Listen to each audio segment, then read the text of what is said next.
Nos acompaña el ingeniero agrónomo Bienvenido Montilla, mi tocayo, un amigo habitué de este espacio con quien llevamos mucho gusto en compartir opiniones. Y hoy quiero entrevistarlo sobre los principales temas que están sobre la mesa, y obviamente estamos en tiempo de reforma.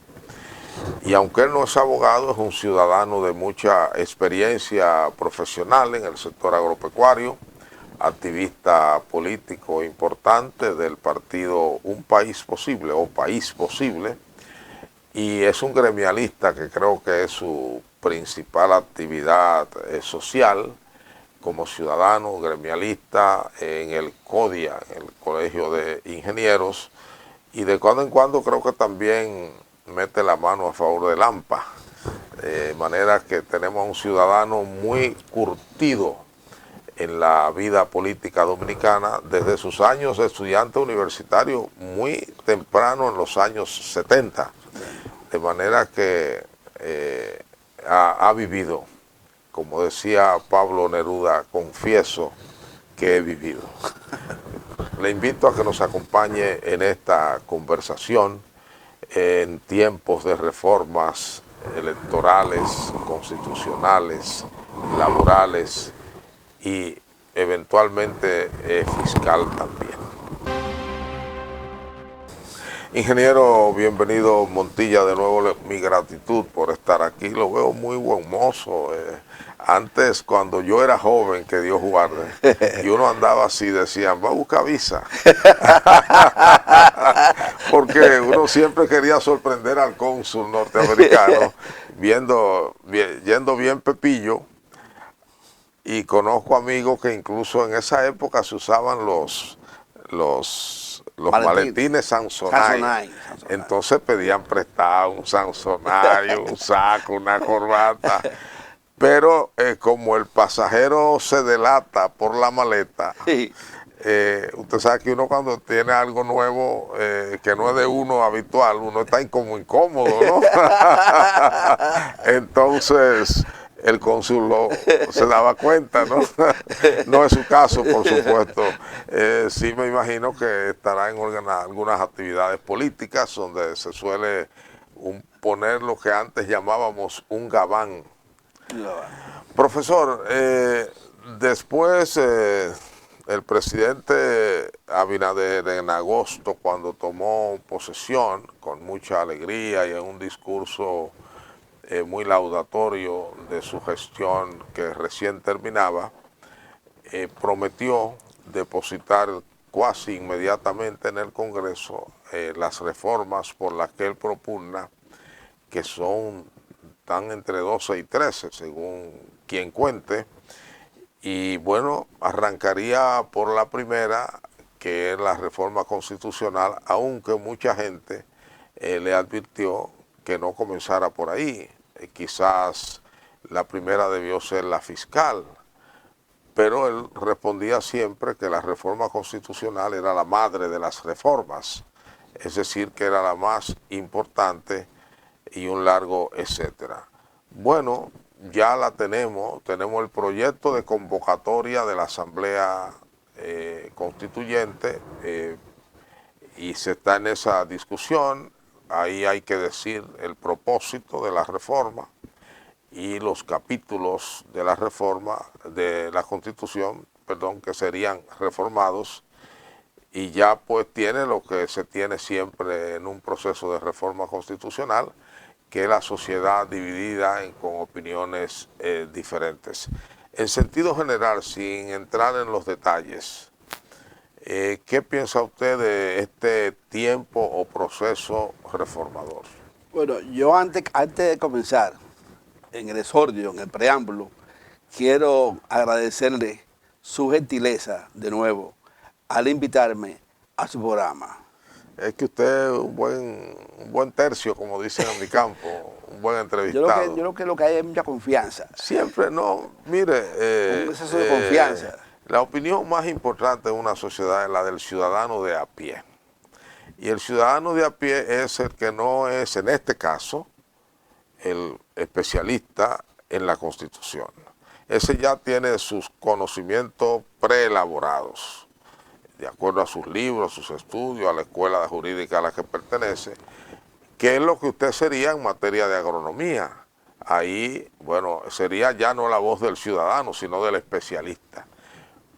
Pero la voz del ciudadano es una voz muy importante porque es la voz del sentido común, del que se levanta, sale a la calle, come, desayuna, almuerza, cena, habla con el vecino, con el que no es el vecino, va a su trabajo, habla con su compañero, oye la radio, oye la televisión y además, en el caso nuestro, de usted y mío, no somos ancianos, pero ya tenemos unos días vividos.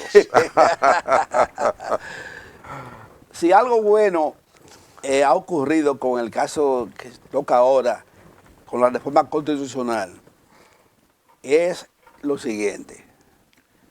Bien, y demuestra que están en lo cierto los jueces del Tribunal Constitucional, que estaban abogando siempre, el rey Milton Rey Guevara era la voz cantante, de que la materia constitucional fuera incluida en el pensum estudiantil de la escuela preuniversitaria, me refiero a la secundaria, para que los estudiantes vayan conociendo y amando y queriendo la Constitución de la República. Usted y yo lo dimos eso, pero fue en la intermedia. En la intermedia. En el 8º curso. Estamos muy atrás, ¿eh? Hace rato. Hace rato.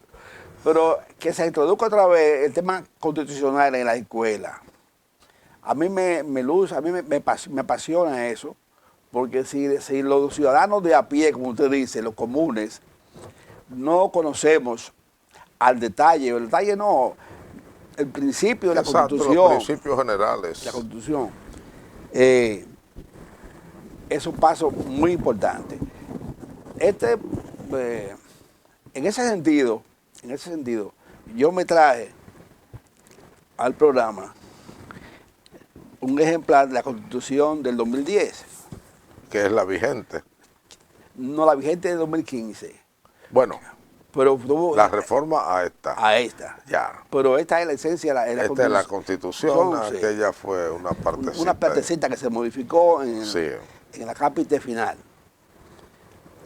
Esta también es llamada la Constitución de Leonel Fernández. Bueno, porque cada presidente, y aquí tengo yo, detrás de aquí, me puse a investigar, en el país han habido 39 reformas. Así es.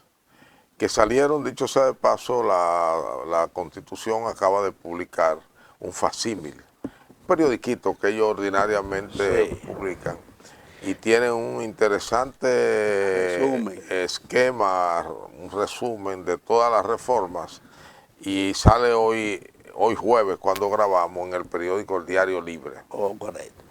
En el 2010, en el siglo XIX, en el 1854, 54, 58, 65, 74, 77, 78, 80, 81, 87 y 96. En ese siglo XIX, en el 1800, hubo 10 reformas. Sí.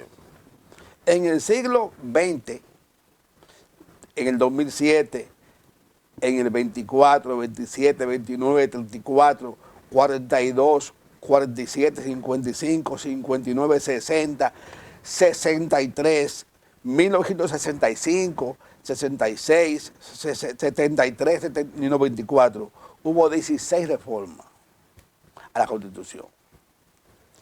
Y en el siglo XXI, que estamos ahora vigentes, han habido 2 reformas. La menos reformada ha sido la del presidente Balaguer en el 66, que duró hasta el 94. No. Según yo tengo registrado aquí, en el 73. No. Sí, yo lo investigué. No, porque la del 63 fue... En el 73. 73. En el 73. Sí. Balaguer reformó la Constitución otra vez. La que él reformó, que no fue una reforma, no fue una nueva Constitución que él creó en el 66. En el 73.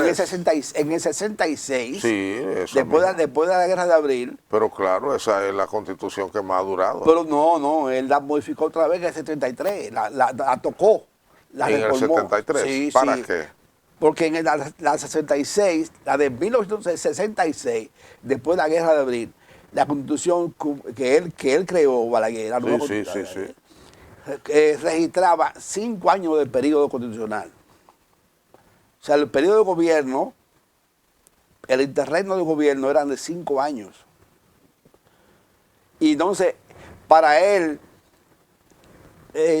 consolidar las elecciones municipales con las nacionales, la modificó en el 73 y la puso por 4 años en el 74. Me gustaría verificar eso. Vamos a creer provisionalmente en lo que usted nos No, dice. yo investigué. Pero recuerde que el 73 fue el año de Camaño. Perdón. Haga memoria, porque usted tiene edad para hacer memoria. Si usted recuerda esa modificación constitucional. Le voy a explicar. Sí. Fíjese. Cuando yo investigué la constitución del año 1866, la que Balaguer creó, Sí, derogando la de Juan Bosch. No, esa no existía ya, Sí. existía el acta institucional. Cuando él creó la constitución de Balaguer en el 66, él incluyó que el periodo de gobierno fuera de 5 años. Entonces yo dije, pero hubo elecciones en el 74, después de 4 años más. ¿Cómo fue posible? Y me investigué, y en el 73 él la modificó para unificar las elecciones municipales con las nacionales, y ahí entonces bajó a 4 años el gobierno. Como usted ve, la Constitución, en todo ese periodo que le acabo de narrar, yo me quiero referir a las modificaciones, a las 6 modificaciones que hizo Trujillo en la era de Trujillo. En el 34 se hizo la primera modificación a la Constitución en la época de Trujillo, fue en el 34, en el 1934. ¿Para qué? Para que incluir la reelección. Entonces, en ese periodo, en el 38, entonces esa modificación en 34 permitió que Trujillo se reeligiera. Y se reeligió hasta el 38. En el 38, porque mucha gente no sabe que en el régimen de Trujillo, la era de Trujillo gobernó nada más 2 veces. Bueno, sí, oficialmente, como presidente de la República. En el 38... Todo el mundo sabe que hubo varios títeres, le llamaban presidentes títeres. Peinado ocupó la presidencia de la República, Jacinto B. Peinado. El viejo. El viejo. Pero falleció en el 1940. Y el vicepresidente ocupó la presidencia, el doctor Manuel Jesús Troncoso de la Concha. Entonces, Troncoso de la Concha llegó hasta el 42. En el 42, Trujillo volvió y modificó la Constitución. ¿Usted quiere demostrar qué cosa, profesor? Yo quiero decir lo siguiente, que la Constitución ha sido modificada tantas veces, y la mayoría de veces ha sido para tocar la reelección. Correcto. Para que los presidentes de turno se reelijan, se repostulen, amplíen su periodo, todo eso. Porque Trujillo se la modificó otra vez para ponerla de 5 años. De ahí viene que él en el 42 asume la presidencia 10 años. Del 42 al 52. Cuando ahí viene y gana a su hermano, Héctor Bienvenido Trujillo, negro. Pero usted va a hacer un recorrido de las reformas constitucionales. ¿Cuál es el propósito? No. El propósito es lo siguiente, que yo considero que nosotros tenemos que hacer una pausa en no tocar tanto la Constitución de la República. Ya. Yo estuve viendo ahí, y el único periodo de descanso que tuvo la Constitución de la República fue de 17 años, de 1907 a 1924. Que fue un periodo de mucha inestabilidad. No, ahí estaban los americanos aquí. También. Entonces, en ese periodo, la Constitución... Usted dijo 2007. No, 1907. Recuerde que los americanos estaban del En 16 al 24. pero Entonces del 7 al 16 son 9 años. sí, también hubo descanso ahí. Pero hubo mucha, fue un periodo de 10 gobiernos. de cacicazgo. De cacicazgo, Sí, muchos presidentes. En este caso, pero ahora mismo toca el caso de la Constitución de ahora. El presidente de la República ha sometido una modificación constitucional. Bueno, esta tiene 14 años ya. No. Excepto con Una modificación sí, pero en el 15. un paño con pasta, no nada de fondo. Sí, pero se tocó la Constitución. Sí, pero no de fondo. Acuérdese que fracasó el proyecto de Danilo. Sí, pero en el 15 se modificó también, se tocó. Para la reelección. Sí. Para la reelección. En este sentido yo soy de lo que creo que, y opino, oiga lo siguiente, yo propongo, usted que dirige el periódico Hoy, está ligado a... No. Aquí estamos en enfoque periodístico. Enfoque periodístico. Yo propongo que se haga un debate televisivo donde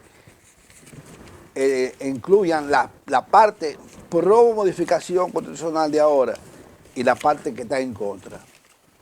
Bueno, el debate está en pie, los que no se han juntado, aunque varios periódicos, entre ellos el Caribe y el periódico Hoy, han llevado las opiniones diferentes de uno y otro lado, ¿no? Sí. Y hemos tenido la suerte de la participación del expresidente del Tribunal Constitucional, don Milton Ray, quien ha arrojado mucha luz sobre lo que se quiere hacer, y la verdad es que casi ha desbaratado el proyecto de reforma.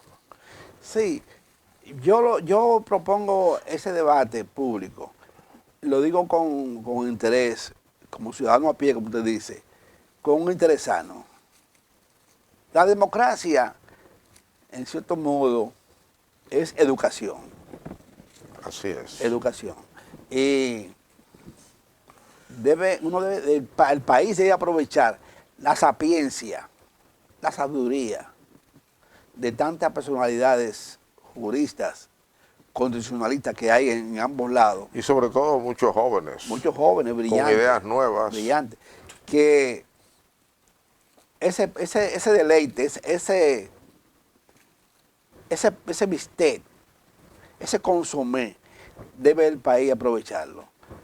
Que una parte se presenten 5, 6, 4, la cantidad que sea, de juristas pro modificación, y en este lado los que están en contra de la modificación. Usted me está sugiriendo que en el caso suyo usted no tiene una posición definitiva sobre este proyecto de reforma. No tengo no la tiene. No la tengo, no. Ya. No, porque está un poco confuso. Tiene muchos puntos tocando. Hay muchas versiones también. Bueno, los puntos no son muchos, pero son polémicos. Por ejemplo, el de la reducción de los diputados y el mismo del procurador, que como que el presidente ahí se encasquilló, porque él propone no una terna, propone él recomendar al Consejo Nacional de la Magistratura un candidato para que lo ratifique. Pero ocurre que él es el presidente del Consejo Nacional de la Magistratura. También en ese mismo punto, el Consejo Nacional de la Magistratura se está planteando varias alternativas, de que vaya ahora el presidente del Tribunal Constitucional. Sí. Y están planteando también de que el procurador no esté ahí. O sea, todos esos puntos requieren más. Yo considero que el país necesita más luz. En definitiva... Entonces eso quiere decir, asumiendo, hay dos posibilidades. Esa, que me parece muy interesante, que va a significar una prolongación de las discusiones y de los parlamentos en beneficio de la educación ciudadana, porque eso siempre educa a los ciudadanos. Claro. Y eso prolongaría en el tiempo la reforma a la Constitución y crearía cierto nivel de inestabilidad, no política, sino la sociedad se va a dividir, se va a fragmentar en posiciones diferentes y le va a consumir un tiempo que probablemente el Ejecutivo necesitaría para las otras reformas. Ese era el riesgo que él corría, pero él desoyó todas las voces que le advirtieron que no empezara por ahí, que una reforma constitucional lleva tiempo, porque es un tema muy especializado, donde, como dice el refrán, donde hay 4 abogados, hay 5 opiniones. Bien. Y lo otro es que está el tema de la obediencia a la línea partidaria, que ya se está quebrando, ya se advierte que se está quebrando, y donde el legislador, y esto es positivo, está reclamando la soberanía que tiene para dar sus opiniones. Y en realidad, a quien debe ser leal el legislador no es al presidente de su partido, ni al líder de su partido, sino a sus votantes. Yo considero, ahorita aparte, de que... Perdón, la otra opción, esa era una, la de la prolongación de las discusiones a partir de la propuesta suya. Sí, sí. La otra es una imposición partidaria. Bueno, yo considero, ahorita aparte, que el sector que más va a salir beneficiado con un debate que yo propongo es el sector legislativo, los congresistas, que muchos de ellos, para mí, algunos de ellos, no puedo igual todos, desconocen, así se cierta, la materia constitucional. No este Congreso, ni el que pasó, yo no voy a decir quién fue, pero hay un video de un joven que trabaja con Carlos Durán, se llama él, que entrevistó a varios diputados, le preguntó cuántos artículos tiene la Constitución actual. Y no sabían, desconocían. Bueno, o sea, la mayoría no lo sabemos. entonces, sí, pero si usted es legislador, Sí, sí. si a usted le eligen legislador, esta es su materia, Su Biblia. Su Biblia es esta. Así es. Esta materia, esa es la Biblia de empezar a hacerlo al pie juntillas. Conocer todo eso. ¿Usted quiere que no se repita lo que ha ocurrido con grandes, por ejemplo, contratos y demás, que se aprueban sin leer? Sin leer. Sí. Entonces, yo creo que no hay prisa. La democracia requiere paciencia. Bueno, para el presidente la prisa es que ya él envió otra reforma igualmente polémica y queda la dura, la que el gobierno más necesita, la fiscal, que es aquella que procura agenciar al gobierno 200.000 millones de pesos adicionales. Vamos a una pausa y regresamos. Gracias. Bueno, entonces, ingeniero Montilla, bienvenido Montilla. Para usted hace falta mayor ilustración de la opinión pública y mayor discusión en el Congreso, y estas discusiones deben de ser de alguna manera encabezadas por los especialistas en derecho constitucional. Tenemos el lujo de un expresidente del Tribunal Constitucional que se ha lanzado al ruedo a opinar sobre este proyecto de reforma, y ya desde antes lo han estado haciendo los abogados constitucionalistas jóvenes, que son muchos, muy bueno, algunos muy brillantes y otros buenos, ¿no? Lo cual quiere decir que hay una hermosa discusión garantizada. Mi único temor es el tiempo que eso podría llevarnos. Y ya sabemos que el consenso nunca lo vamos a conseguir, porque en la democracia no se gobierna por consenso, al contrario, la democracia importantiza el disenso. Pero nosotros tenemos, gracias a Dios, en este país, una democracia madura, Muy madura. muy madura. Y como usted acaba de señalar, hay una plataforma, yo diría científica, de juristas muy versados Sí. en la materia constitucional. La Constitución que hoy tenemos, que yo admiro en dos aspectos sencillos de ella, que las constituciones anteriores no tenían. Yo me refiero al índice, una cosa sencilla, no tenía índice las constituciones pasadas, y el preámbulo. Que el preámbulo retrata la dominicanidad. Y eso llena orgullo a uno. El presidente sometió ahora mismo un proyecto de ley, una reforma constitucional, una reforma al código laboral. El código trujillista laboral. No, no es trujillista. No. ¿Se modificó otra vez? Este es el código de Milton Ray Guevara, de Rafael Alburquerque y del doctor que falleció, el gran poeta Rueda. Manuel Rueda. Sí. Muy bien. Pero yo me refiero a trujillista porque hay un artículo del Código Laboral que surgió en el 1944, que es el punto álgido, el nudo gordiano del problema del Código Laboral, que es la cesantía y el preaviso. Sí, sí, pero eso no es trujillista. No. Eso es un derecho. Francés.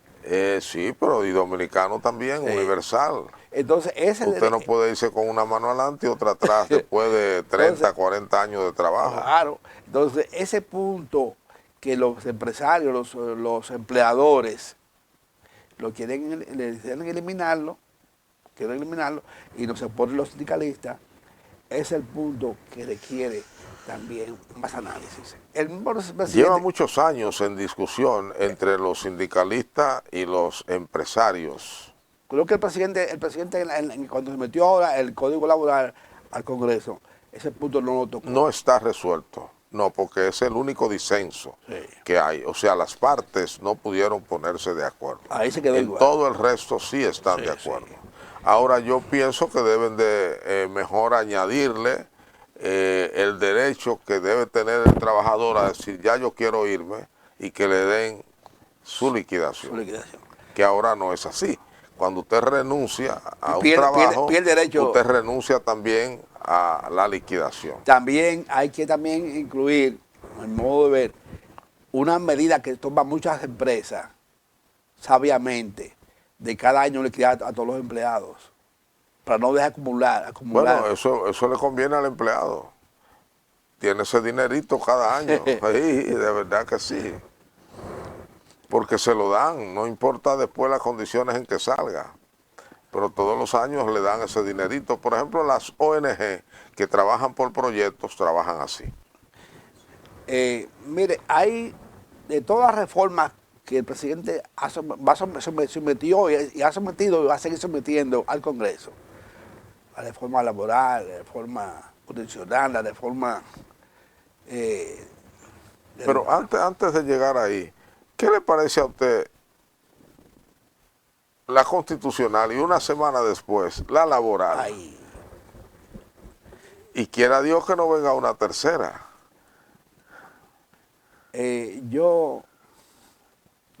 ¿Usted está con ese método? No, porque si yo me desayuné ahorita a las 9 de la mañana con un mangú con 2 huevos. ¿Usted? Sí. Oh, lo felicito. Usted no puede a las 12 del día, ya 3 horas después, meterme otro mangú. Un sancocho. con 7 carnes. Sí. O me muero.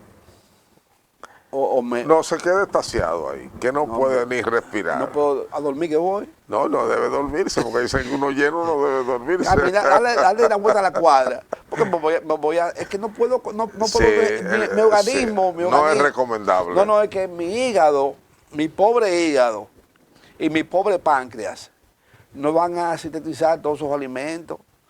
Y mi intestino delgado y grueso, no. Es que es demasiado alimento para mi cuerpecito. ¿Entiendes, pues? Entonces, yo debo hacer una pausa. Debo dejar que el mangú y los 2 huevos se digieran bien y luego mañana me como un sancocho. Ya. Entonces, atiborrear, llenar de reforma el Congreso así, eso no es lo recomendable. Y eso, que la reforma más importante, la que usted acaba de señalar, la reforma fiscal, que es la que requiere... Desde el punto de vista del dinero que necesita el gobierno, ¿no? Para el país. Bueno, yo no sé si el país, no, porque hay dinero suficiente, profesor. Lo que pasa es que mientras estemos construyendo metros, no vamos a resolver el problema del agua potable, ni vamos a resolver el problema de vivienda, ni vamos a resolver el problema de salud. Usted acaba de... Con lo que se compra un solo vagón, usted resuelve parte importante del problema de salud. Ahí salió en la prensa que en el campo no hay ni agua potable ni sanitario. En las escuelas. En las escuelas, entonces eso es vergonzoso. No. Yo me voy a referir a eso, porque vi en la prensa algo, bueno, no, eso fue un estudio que... El Diario Libre lo publicó ayer. Sí, hicieron un estudio que hicieron. Un estudio creo que fueron los escoceses, algo así. Un estudio que se demostró que en las escuelas rurales no hay agua potable. Eso es elemental, profesor. Eso es elemental. Es un desarrollo mal entendido y un crecimiento económico mal empleado.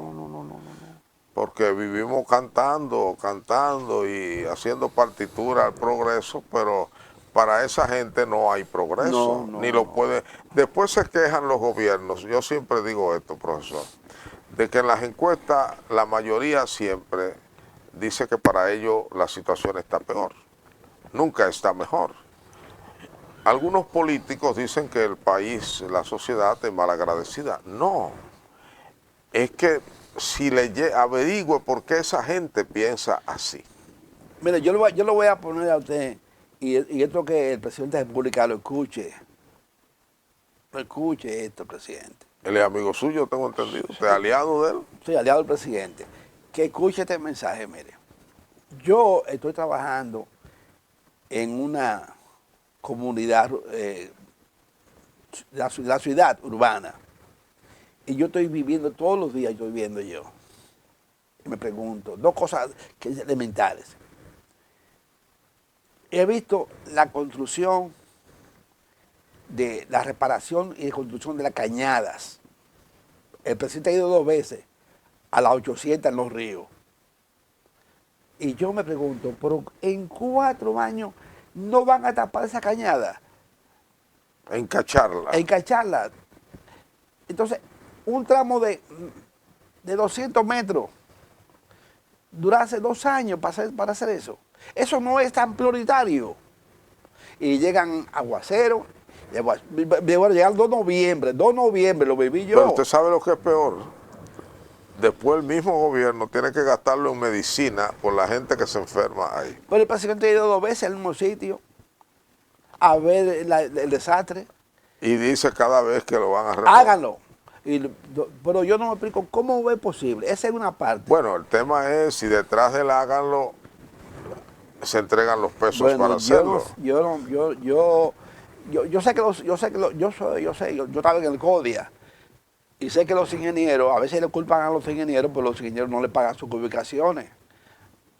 Si a ti no te pagan las ubicaciones, tú no puedes poner a trabajar, ni un sereno. O lo que es peor, no aparece un funcionario que recoja la palabra del presidente, porque el funcionario está en en el otro, en cualquier gobierno, para, si usted es secretario de Obras Públicas y el presidente va con usted a una comunidad y dice, le piden una carretera, que siempre son caminitos, y él dice, sí, lo vamos a hacer, el próximo mes vamos a tratar de empezar. ¿Quién tiene que recoger esa promesa? Es el ministro de Obras Públicas, consignarlo y trabajar para eso. Toda palabra presidencial es una palabra de política pública, se dice en los textos, y debe ser la realidad, porque para eso tiene un gabinete, para recoger todo lo que el presidente dice que se va a hacer según el área a que corresponda. Yo tengo una anécdota sobre eso. Primer gobierno de Leonel Fernández, ministra de Educación, la señora de Higüey, Amada Melo. Viuda Cardona. Exacto. Leonel habló un día a todos los maestros en el palacio de que iba a nombrar como 1000 maestros. Ella, como una mujer de experiencia, anotó eso. Y con el ministerio llamó a su equipo y comenzaron a trabajar sobre eso. Y X tiempo después, ya la mayoría de esos maestros estaban nombrados. Entonces el director de presupuesto se le queja al presidente de que le han abultado la nómina de educación en tantos millones porque se han nombrado esto. Y el presidente se lo comenta a doña Ligia. Y doña Ligia, que es como una madre del PLD, le dice, no le dice presidente, le dice Leonel, pero tú le dijiste a los maestros aquí en un acto en Palacio que tú ibas a nombrar 1000 maestros. ¿Y quién tenía que recoger esa promesa? ¿Era yo? ¿Era a mí que tú me estabas hablando? Tú no tenías que decírmelo más. Y eso fue lo que yo hice. No, pero así, sin avisármelo, pero usted lo prometió, presidente. Y usted me estaba mandando un recado a mí, a su ministra de Educación. Mire, yo le voy a poner otra anécdota mía. Yo, cuando me gradué, Que Dios guarde, profesor. gracias, Hace días de eso. sí, 49 años ya. 49. Sí. Usted es un niño. De ingeniero agrónomo. Usted es un niño. Me tocó a mí la responsabilidad de dirigir una estación experimental de investigación agrícola en San José de Ocoa. Ok. Mi superior, el ingeniero que en paz descanse, Freddy Saladín, fue... San Juanero, ¿no? No, No. San Francisco Macorís. Fue allá a la finca. Yo tenía sembrado aguacates, soya y guandules de la India, varios guandules, varias variedades. Juntos recorrimos la finca, viendo las Que parcelas. era experimental, ¿no? Experimentales, sí, las parcelas experimentales. Y él me dijo, bienvenido, ingeniero Montilla, tiene que fumigar el guandul, o sea, aplicarle pesticida. Y eran las 1 de la tarde y él se marchó. Con él andaba otro amigo mío, el ingeniero Juan Díaz. Y Juan Díaz me llevó a la oficina, aparte, y me dijo, bienvenido, manda seguido a fumigar eso. Correcto. A aplicar el pesticida seguido a eso. A asperjar de una vez. Sí. Esa palabra, asperjar. Sí. Asperjar seguido el guandul. Porque Freddy Saladín, cuando llega al pueblo de Ocoa, se devuelve. Se devuelve. A ver. A ver si tú estás haciendo eso. Entonces, Freddy viene de la época trujillista. Estamos hablando del año 70, 74, 76. El método trujillista. Trujillo se devolvía. Trujillo daba una orden a un ingeniero para un camino vecinal y no bien llegaba al pueblo, se devolvía para allá a ver si... Pero además es un principio de buena gestión el verificar si los mandatos se cumplen. Entonces, el presidente fue, 2 veces fue, y habló duro el presidente Abinader, en la 800, en Los Ríos. ¿Quiere otro rápido? Y yo le digo a usted, vaya allá se hizo una parte muy bien hecha, pero la otra parte no. O sea, yo considero que hay cosas pequeñas en el gobierno, en el Estado, que deben ser atendidas con rapidez. La otra situación que me mortificó mucho todavía, es que en la 800 también, cerca de el gobierno empezó a construir un destacamento de la policía que estaba ahí, maltrecho, lo destruyeron, lo demolieron para hacer un nuevo. Gracias a Dios están poniendo ventanas, pero 2 años, 3 años para hacer un pequeño destacamento de la policía. Ahí entonces me puse un poco tranquilo porque yo vi que en el Luperón duraron 3 años para hacer también un destacamento de la policía. Entonces, pequeñas obras que impactan en la salud, como la cañada, y en la seguridad social ciudadana, como un destacamento de la policía, no deben demorar tanto tiempo. Muchas de las cuales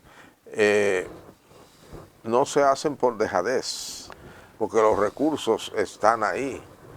Son tan pocos los recursos necesarios que están siempre ahí. Ahora, Mira otro caso que de mí me choca. es importante que el presidente también lleve control.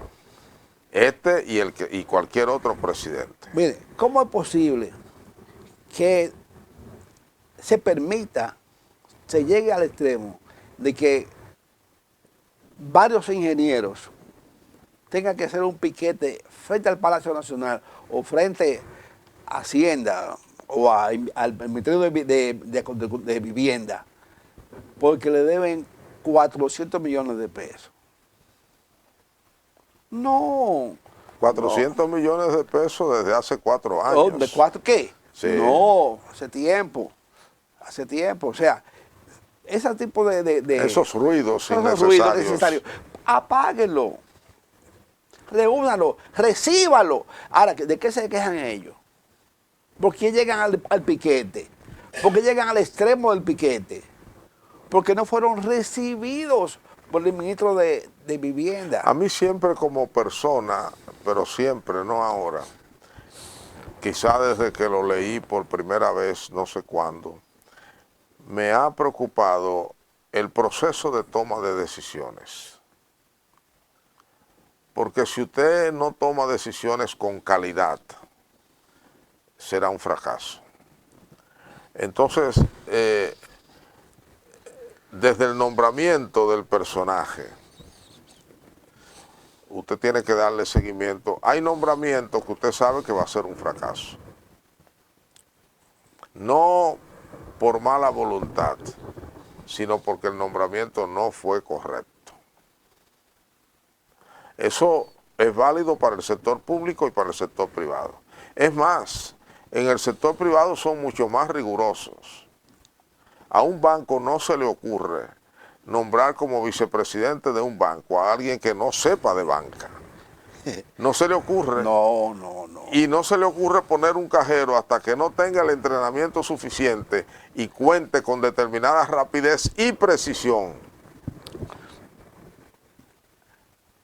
Pero entonces, en los gobiernos, en el anterior, en el anterior, en el anterior y en el anterior, a cualquier persona la pueden nombrar en cualquier cargo. Y eso no puede ser así. Me dijo un amigo mío, que en paz descanse, usted conocía bien, un colega y amigo mío, el ingeniero agrónomo Ramón Arturo Guerrero Valera. Me decía él... Mi antiguo compañero de trabajo. Sí, me decía él a mí una expresión que decía o dice el señor Pepín Corripio. Dice él que don Pepín dice que los empleados no cometen errores, sino descuido. Porque a veces un empleado comete un error en el trabajo, pero que fue un descuido. Entonces, el descuido se corrige con la supervisión. Así es. Así es. Arma número 1 de los norteamericanos. La supervisión. Hay más supervisores que quienes hagan los trabajos. Sí, señor. Mi papá trabajaba en la Ciudad Romana, en la Pulfural, y él tenía un supervisor. Claro. Y cuando usted sabe que hay alguien que va detrás de usted a, verificar lo que usted hizo, usted se cuida. Se cuida. Hay menos descuido. Sí, sí, totalmente, totalmente. Vamos a ir a una pausa para venir al último segmento de este programa que ha devenido de reformas a gestión.